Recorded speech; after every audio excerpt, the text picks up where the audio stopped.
Sotuvchilikda birinchi qoida, klient kelganda unga yaxshilab qarang.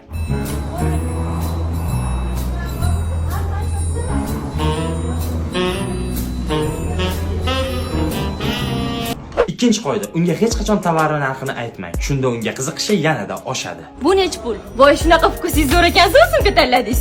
Narxini so'rayman. Lekin rangi ham zo'r, qarang, qanaqa sifatli. Xo'p, necha pul? Aytmayman. Keyin undan nima xohlayotganini, ya'ni xohishlarini so'rang. Nima xohlaysiz o'zi? Jinnimisiz? Yo, nima xolos, to'g'risini aytib turing. Nima menga bunaqa muomala qilyapsiz? Keyingi qoida, uni suhbatdoshiga aylaning va uni muammolarini hal qilishga ko'maklashing. Nima dardingiz bor o'zi? Ayting menga, dardlashamiz. Bu hayotda o'zi hal bo'lmaydigan narsani o'zi yo'q. Menga ayting, meni hal qilsak bo'ladi любой narsa. Futbolkamni zamogini temiri bilan aytamanki, bu qoidalarga amal qilsangiz, hayotingiz tubdan o'zgaradi. Sizga ustozda ko'paysa rahmat.